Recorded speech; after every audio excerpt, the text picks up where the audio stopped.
toutes et bonjour à tous. J'intitule cette vidéo l'union sacrée des vaccinés et des non-vaccinés, tout simplement parce que je voudrais que ceux qui croient à cette narrative, ceux qui croient à la thérapie génique expérimentale, ceux qui croient souvent de bonne foi, et ceux qui n'y croient pas, ont un seul et même combat.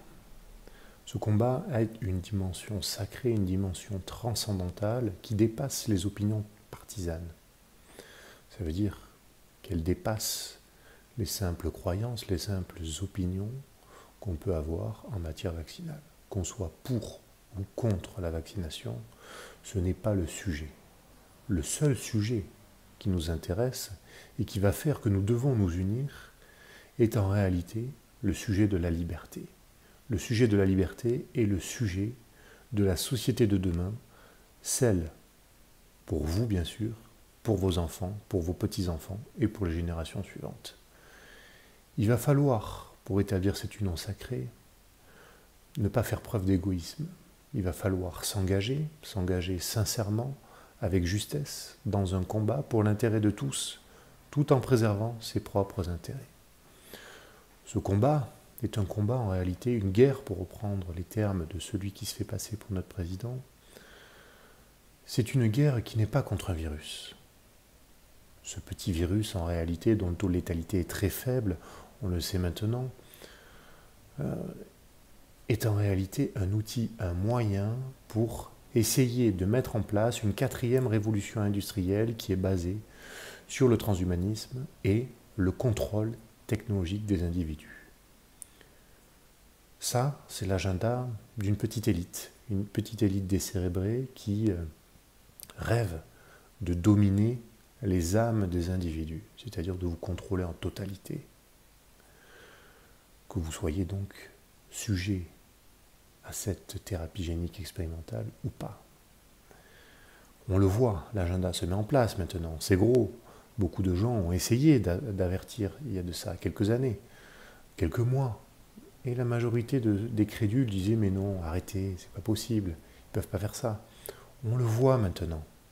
Ils essaient de nous diviser toujours pour mieux régner. C'est d'ailleurs un adage du pouvoir, diviser pour mieux régner. C'est l'adage de ceux qui sont au pouvoir et qui font exprès d'essayer de monter les gens les uns contre les autres. Maintenant, il est temps de comprendre que nous devons nous unir pour défendre cette liberté. Chateaubriand disait « sans la liberté, il n'y a rien dans le monde ». Si on va vers une société technologique, il n'y aura plus rien dans le monde, il n'y aura plus de démocratie, il n'y aura plus rien. Ce sera un contrôle total de ces individus dégénérés, je le répète.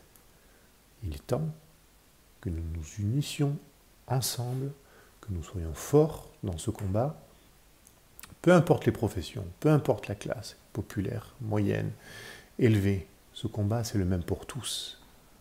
La réalité, c'est qu'on peut construire une société beaucoup plus juste, une société sincère, une société spirituelle, c'est-à-dire une société qui est plus proche de la nature. Elle ne rejette pas la technologie, puisque cette technologie nous permet quand même de nous mettre en lien, mais c'est une société qui est plus équilibrée, beaucoup plus proportionnée, puisqu'elle est plus juste.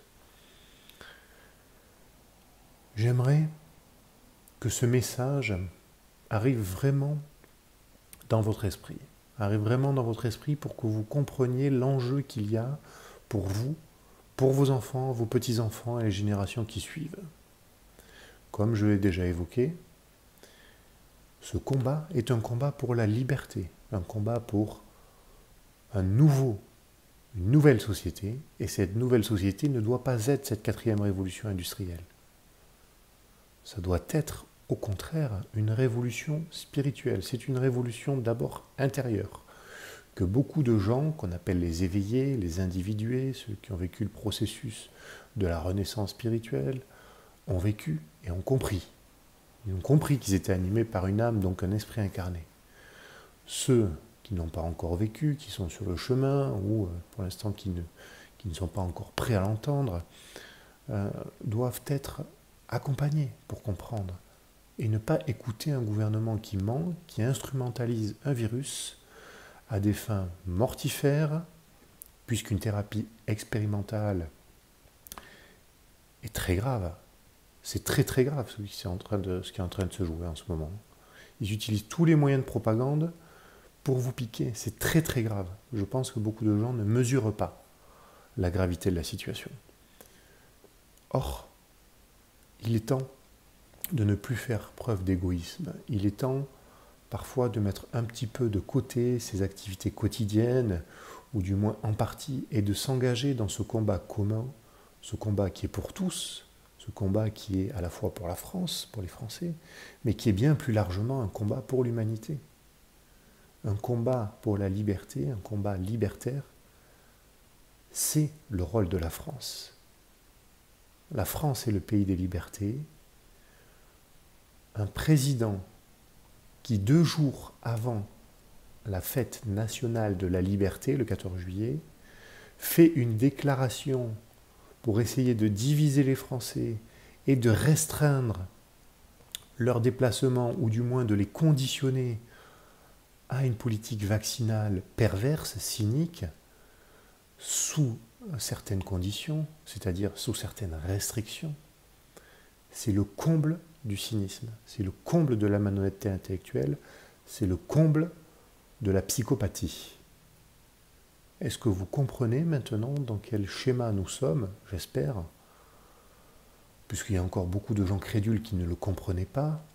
Il y a suffisamment d'informations sur Internet à travers tous les lanceurs d'alerte, toutes les personnes qui font des vidéos sur la compréhension du monde, et qui n'est pas celle que proposent les gouvernants, bien sûr, qui n'est pas cette narrative qui est la narrative du mensonge, qui est la narrative...